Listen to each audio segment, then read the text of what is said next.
राम का नाम केवल चुनाव में लेना चाहिए? क्या राम का नाम चुनाव के लिए बना हुआ है? राम का नाम अगर लेना है तो दरवाजे पर जैसे ही पहली फरियाद हो उसको सुनना होगा। 70 दिन से किसान बैठे हुए हैं, ठंड में ठिठुर रहे हैं। पूरा ठंडी का हाड़ कपाने वाली ठंडी का मौसम निकल करके चला गया। सरकार उनकी बात नहीं सुनती है और राम का नाम लेती है। राम का नाम लेने का हक कहां है इन लोगों को? जो लोग जय श्री राम का नारा लगा रहे हैं, जय श्री राम का नारा लगाने का हक उसको है जो पहली फरियाद पर महल से बाहर आकर के सड़क पर सुनवाई करे। कुत्ता भी राम के दरबार में गया शिकायत करने के लिए, तो कुत्ते की बात को सुनने के लिए राम महल से बाहर निकल करके आए। क्योंकि जब उन्होंने कुत्ते को बुलाया कि आओ हमारी बात कहो, अपनी बात कहो हमारे दरबार में, कुत्ते ने कहा मैं कुत्ता हूं, मैं राम के दरबार में नहीं जा सकता। अगर राम को मेरी शिकायत सुनना है तो उनको यहां पर आना चाहिए। राम जी महल से निकल करके कुत्ते के पास गए थे। उस राम का नाम आप लेने के अधिकारी हो? लाखों किसान मर रहे हैं, उनकी क्या हालत है? और आपने उनके लिए लोहे की कीलें सड़कों में धंसा करके रखी हुई हैं और आप जय श्री राम का नारा लगा रहे हो। थू है ऐसे मुंह पर जो राम के नाम को राजनीति के लिए इस्तेमाल कर रहा है। जय भीम, जय भारत, जय संविधान, जय जवान जय किसान।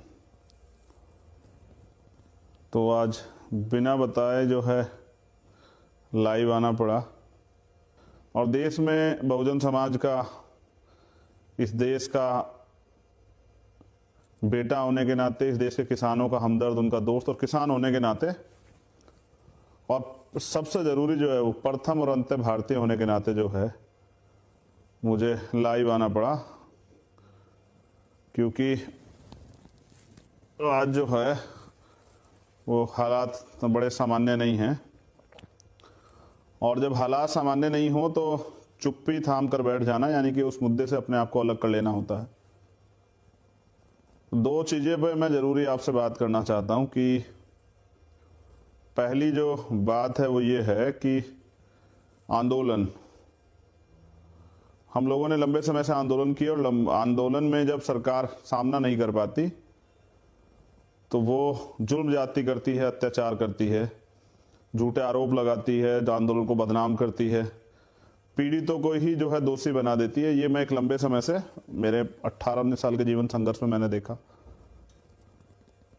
बहुत सारे आंदोलन किए हमने, चाहे शब्बीरपुर का आंदोलन हो, गढ़कौली का आंदोलन हो, रोहित महमूला भाई का आंदोलन हो, चाहे वो 2 अप्रैल का आंदोलन हो, चाहे वो आंदोलन हो जब गुरु घर तोड़ा गया, चाहे वो 13 पॉइंट रोस्टर का आंदोलन हो, चाहे वो CA/NPR NRC का आंदोलन हो। तो बहुत सारे लोग सवाल करते रहते हैं, उनके सवालों का जवाब ये जो किसान आंदोलन में हुआ कि पहली बात तो कोई हिंसा करने, वॉयलेंस करने नहीं आता है जब आंदोलन करने आता है, और आंदोलन करने खुशी से नहीं आता है। तो बहुजन समाज में जो संत गुरु महापुरुष जन्मे उनको नमन करते हुए आज मैं सिर्फ मजबूरी में जो है काम पे के इशू पे बात करूंगा, जरूरी संदेश के लिए किसान आंदोलन पे ज़्यादा बात नहीं करूंगा। तो अपने गुरुओं महापुरुषों को नमन करते हुए करुणा के सागर तथागत गौतम बुद्ध, संत श्री सतगुरु रविदास जी महाराज, भगवान वाल्मीकि महाराज, गुरु नानक देव, संत कबीर और जो गुरु हमारे हुए महापुरुष हुए उनको नमन करते हुए परम पूजनीय बाबा साहब अम्बेडकर और उनके अलावा जो बहुजन समाज में जो नेता महापुरुष जन्मे हैं,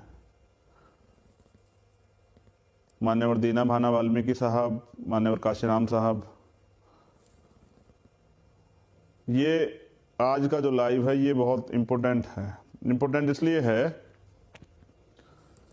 कि किसान आंदोलन चल रहा है। 26 जनवरी को किसानों ने ट्रैक्टर परेड की थी, मैं भी शामिल हुआ था, जो धारूहेड़ा बॉर्डर से स्टार्ट हुई थी। लेकिन आप समझिए कि बहुत कुछ हुआ, बहुत कुछ आपने मीडिया के जरिए देखा, तमाम चैनलों पे देखा, लेकिन पिछले 5 महीने से जो लोग आंदोलन कर रहे हैं और अपने आंदोलन में तमाम तरह के जो हैं सिद्धांतिक विचारधारा और अपने गुरुओं के दिखाए रास्ते पे चलने की बात करते हैं, अन्याय के खिलाफ लड़ने की, अपने हक के लिए लड़ने की बात करते हैं, वो सब लोग जो हैं 5 महीने से जो आंदोलन कर रहे हैं वो क्यों हिंसा करेंगे? क्योंकि अगर हिंसा होगी तो आंदोलन बदनाम हो जाएगा, बदनाम हो जाएगा तो जन समर्थन टूट जाएगा, जन समर्थन टूट जाएगा तो आंदोलन खत्म हो जाएगा। तो जो लोग आंदोलन कर रहे हैं 5 महीने से सड़कों पे हैं, कड़ी ठंड में, माइनस करीब टेम्परेचर में, खुले आसमान के नीचे रह रहे हैं, वो लोग हिंसा क्यों करेंगे? तो मेरा यही बार बार कहना, मैं अपने कैडर में समझाता हूँ, हिंसा कभी होती नहीं, हिंसा करवाई जाती है। और हिंसा वही लोग कराते हैं जिनको हिंसा से फायदा होता है। दंगे कभी नहीं होते, दंगे कराए जाते हैं। दंगे तब भी कराए जाते हैं जब दंगों से कोई फायदा होना होता है। तो किसान आंदोलन को बदनाम करने के लिए सरकार ने तमाम साजिशें रची। और 2 दिन पहले अगर आपको याद हो, कुछ लोग पकड़े थे, किसानों ने अपनी शंका जाहिर की थी कि इन्होंने ये अपना जो है मैसेज दिया है कि भाई कुछ लोग घुसेंगे पुलिस के भेष में, आम आदमी के भेष में, आंदोलन को बदनाम करेंगे, लाठीचार्ज करेंगे, गोली भी चला सकते हैं। और ऐसा ही कुछ जो है देखने को मिला जब किसान सड़कों पर। बाकी तो काम जो है, देखिए, एक्शन का रिएक्शन होता है। जब शांति प्रिय लोगों पे आप लाठीचार्ज करेंगे, आंसू गैस के गोले छोड़ेंगे, तो अपने बचाव में जो है वो इधर उधर भागेंगे भी। तो कुछ नौजवान ऐसे होते हैं जो गुस्सा भी कर जाते हैं। लेकिन किसान आंदोलन में आया हुआ व्यक्ति तो जिम्मेदारी के साथ आया कि वो चाहे छोटे उम्र का हो या बड़ी उम्र का, वो तो जिम्मेदार है। उसको अपने आंदोलन को जो लोग खून से सिंच रहे हैं वो लोग बदनाम नहीं होने देंगे। तो यही हुआ कि आरएसएस और बीजेपी के लोगों ने शांतिपूर्वक चल रहे आंदोलन को तोड़ने के लिए अपने लोग उसके में घुसाए आंदोलन में और उसको आंदोलन को बदनाम कर दिया। फिर सत्ता का दुरुपयोग करके डराने धमकाने के लिए तमाम तरह के जो हैं मुकदमे और सब चीजें की, उससे भी नहीं घबराए गए।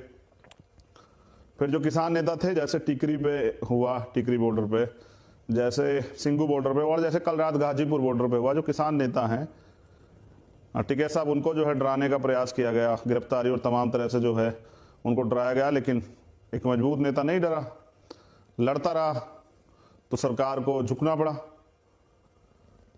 लेकिन आज कुछ हो रहा है। आज वो हो रहा है टिकरी बॉर्डर पे, सिंगू बॉर्डर पे। जो कल रात हुआ, कल रात सहा, पूरे देश ने देखा। जो गाजीपुर बॉर्डर ने सहा, वो हो रहा है कल। जो कल वहां हुआ था वो आज हो रहा है टिकरी बॉर्डर पर, सिंगू बॉर्डर। मैंने अभी खबर देखी, कुछ लोगों से बात की, वहां कुछ लोग आए हैं, वो विरोध कर रहे हैं और पथराव हो रहा है। मेरी जो वो आंदोलनकारी बैठे सभी बॉर्डर में, उनसे अपील है कि आरएसएस और बीजेपी के लोग जो हैं आपके आंदोलन को बदनाम कराने के लिए आपको हिंसा में लेके जाना चाहते हैं कि किसी तरह से आप हिंसा में शामिल हो जाएं। मैं सभी आंदोलनकारियों से निवेदन करता हूं कि आप हिंसा में किसी भी कीमत पे शामिल ना हो। मैं जब आपके आंदोलन में गया तो मैंने ये देखा, वो हमारा ये आंदोलन सबका, कि आपने कहा कि हम हाथ बंद करके चलेंगे, हाथ बांध करके चलेंगे, लाठी भी लग जाए, गोली भी लग जाए। जो लोग इतने कड़े संकल्प, इतने फैसले के साथ आए हुए हों, वो लोग कोई गलत काम नहीं कर सकते हैं। तो आपके आंदोलन को बदनाम करने का प्रयास कर रहा, ऐसे समय पे आपको संयम और धैर्य बनाने की जरूरत है।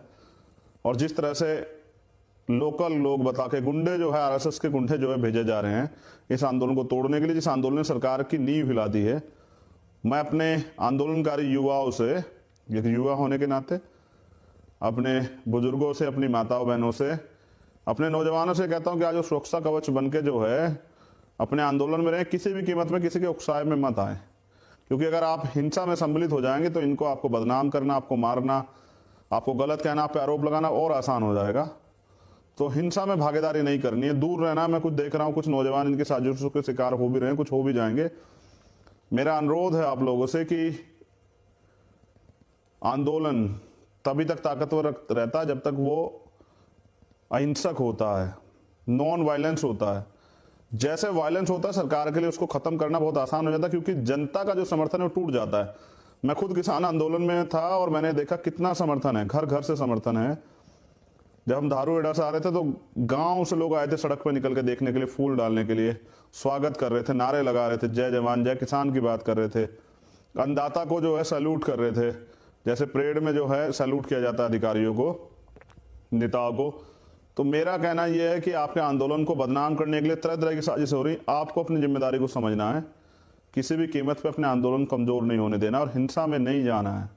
देखिए, उनकी पिच पे नहीं खेलना है, उनकी तरह नहीं काम करना है, उनके इशारे पे नहीं काम करना है। तो मैं शांति की अपील करता हूं, धैर्य की अपील करता हूं और क्रांतिकारी जो देश को बचाने के लिए इस आंदोलन में आए उन सब लोगों से अनुरोध करता हूं कि अपनी एकता को बना के रखिए। आपकी एकता को तोड़ने के लिए, उसको कमजोर करने के लिए, डराने धमकाने के लिए, आपके बीच में तमाम तरह की जो है चीजें फैला के उसको जो है तोड़ने का प्रयास किया जाएगा। आपकी अगर सबसे बड़ी ताकत आंदोलन में कोई है तो सरकार नहीं, वो आपकी एकता है। किसान नेताओं से मैं कहना चाहता हूं कि जब वो मुझे सुनेंगे तो मैं उनसे ये अनुरोध करूंगा कि अपनी एकता को बना के रखिए। और नौजवानों से और हमारे जो वॉलंटियर्स उनसे मैं कहना चाहता हूं कि सरकार के इशारे पे किसी भी तरह के वॉयलेंस में शामिल नहीं होइएगा, उनकी नीतियों में मत आइएगा। वो तमाम तरह के प्रयास करेंगे, आपको अपना बचाव रखते हुए अपने आंदोलन को मजबूत करना है। ये आप जान लीजिए कि इस आंदोलन सरकार बहुत डरी हुई है इस आंदोलन की ताकत से। जो 2 महीने से हिंसक नहीं था, जिसमें 2 महीने से एक मुर्गी का बच्चा नहीं मरा, एक जो है जिसमें एक मच्छर नहीं मरा, उसमें तमाम तरह से इस तरह की चीजें कहां से आ गई है। तो सरकार इसके लिए पूर्ण रूप से दोषी है। मैं वो पहला शख्स था जिसने दिल्ली के आंदोलन के बाद ये ट्वीट किया था कि नहीं शांतिपूर्ण आंदोलन था, और मुझे इसके लिए तमाम तरह के लोगों ने तमाम तरह की बातें भी की, क्योंकि मैं खुद एक आंदोलनकारी और मैं जानता हूं कि आंदोलन को बदनाम करने के लिए कितने प्रयास होते हैं, किस तरह की कहानियां घटी जाती हैं, अपने लोग भेज के किस तरह आंदोलन को बदनाम करवाया जाता है। इसलिए मैं जानता था कि सच क्या है। सच ये है कि किसानों ने कोई वॉयलेंस नहीं किया है। जिन लोगों ने वॉयलेंस किया उनका किसानों से कोई संबंध नहीं है, वो सरकार के अपने लोग हैं, उस आंदोलन को तोड़ने के लिए भेजे गए। मेरी दोबारा रिक्वेस्ट है सिंघू बॉर्डर के जो हमारे साथी हैं, जो टिकरी बॉर्डर के, गाजीपुर बॉर्डर के साथी हैं, आपके बीच में भी कुछ बीजेपी के एजेंट दलाल लोग बैठे होंगे, आरएसएस के दलाल लोग बैठे होंगे, उनसे भी सावधान रहना और अपने आंदोलन को किसी भी तरह से वायलेंस से बचाना है। अपने लोग सुरक्षा खुद करनी है, क्योंकि सरकार अब तय कर चुकी है किसी भी तरह आंदोलन खत्म करवाना है। और वो 26 जनवरी तक इसलिए रुकी हुई थी कि 26 जनवरी 12 बजे तक कुछ नहीं, जब तक उनकी परेड चल रही थी, वो इसलिए रुकी हुई थी कि कहीं 26 जनवरी को पूरी दुनिया में आपके आंदोलन का मैसेज ना चला जाए। तो अब वो आपके आंदोलन को तोड़ने के लिए साम दाम दंड वे सब लगा देगी, खरीदने का प्रयास, कुछ लोग बिक भी जाएंगे, कुछ लोगों को डरा दिया जाएगा, कुछ और चीजें करेंगे, लेकिन ये जनता का आंदोलन है। तो बस जो जिससे जन समर्थन पैदा होता है वो आप होता है शांति से। आप अपनी बात कहिए और अपने आंदोलन को कमजोर मत पड़ने दीजिए। किसान नेताओं से मैं कहना चाहता हूं कि ये किसी एक की लड़ाई नहीं है, ये पूरे देश की लड़ाई है, पूरा देश आपके साथ है, तो अपनी एकता को बना के रखिए। जय भीम, जय भारत, जय संविधान, जय जवान, जय किसान। और जो साथी इस आंदोलन में 26 के में सम्मिलित हुए या आज के में सम्मिलित हो रहे हैं, जो लगातार सम्मिलित हुए, उनको बहुत बहुत मंगल कामनाएं। गुरुओं, संतों, महापुरुषों का आशीर्वाद आप पे बना रहे, आपका मंगल हो। बहुत बहुत धन्यवाद मुझे सुनने के लिए। और कार्यकर्ताओं से मेरी अपील है कि वो संयम और धैर्य बना के रखें। हम सब लोग किसानों के साथ खड़े हैं। जब जहां जहां मौका आएगा हमें इस एकता को दिखाना पड़ेगा। अभी धैर्य बना के रखिए। सरकार कोई कहीं से एक छोटा सा लूज पॉइंट जो है ढूंढ रही है किसान आंदोलन में कि मिल जाए, उसको बदनाम किया जा सके। जैसे तमाम तरह के झूठ लाल किले के सब चीजें फैलाई गई, हमें इससे बचना है। हमें इनके ट्रोल आर्मी से, इनके IT सेल से और इनके फर्जी लोगों से बचना है। अपने आंदोलन को शांतिप्रिय बना के रखना है। धन्यवाद। अगर आप चाहते हैं गरीब हर वंचित इंसान की आवाज आप तक पहुंचे तो हमारे चैनल को सब्सक्राइब करें और बेल आइकन का बटन दबाना ना भूलें। देखते रहिए बहुजन न्यूज।